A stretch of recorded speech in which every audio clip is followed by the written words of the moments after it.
everybody, I am back. I know it's been a little over a month since I've posted any new content and I'm so sorry, but my job has been keeping me extremely busy, and because it's the summer I've been spending a lot of time with my family and traveling, so it hasn't created a lot of space for me to build out anything new. But I feel like I'm in a good place right now that you'll start to see some new content from me. I'm gonna do some IG live stories, so some new information coming. And if you haven't been out to my YouTube channel, please go out and check out all my other videos that I've posted in the past, and it's under Poised Chaos. And now we're gonna get into today's content.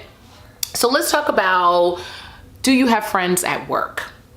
And this conversation was sparked by me and my friend talking on Monday and doing an Insecure recap and kind of talking about all the different dynamics of the show. But what we really digged into is Issa's, job prospects, what's going on there with all the different components that are going on with her job.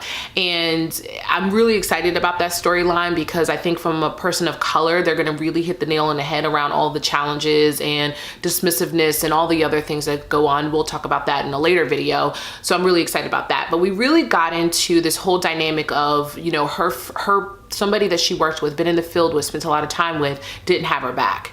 And I was sharing with my friend, and it partially could be because I've been in HR, so I have a different perspective, but it didn't surprise me. And it didn't surprise me because at the end of the day, I don't see people at work as my friend.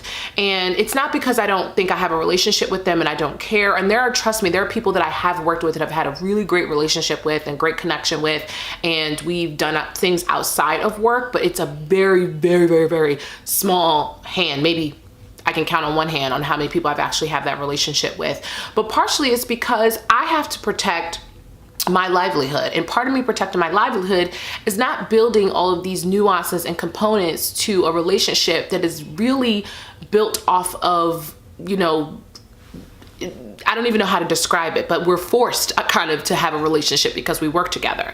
But I cannot tell you over the course of my career where I have seen so many different things, it even happened to me or happened to others, where things have happened outside of work and it's spilled into work and people have lost their jobs over it.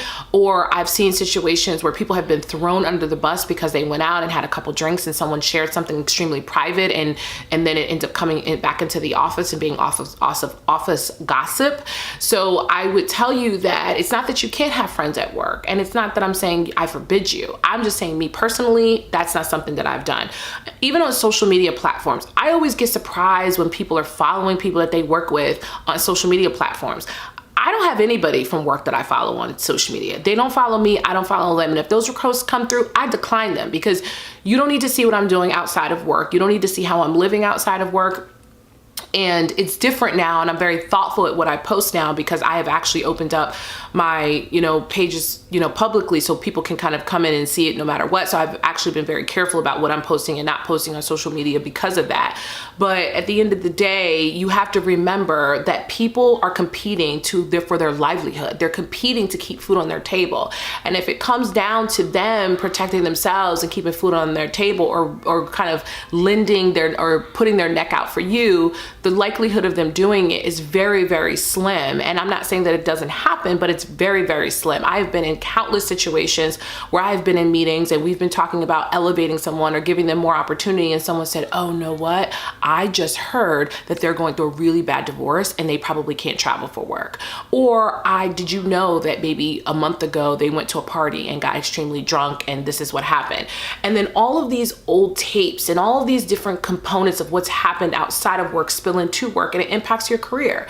So I always tell people, be very careful. You can have relationships with people at work, but be very careful what type of relationship you have with them and what you're sharing, and if you really can trust them, and be thoughtful about that, because sometimes people don't have good intentions and they use what you share against you in order to put themselves up and prop themselves up in their careers.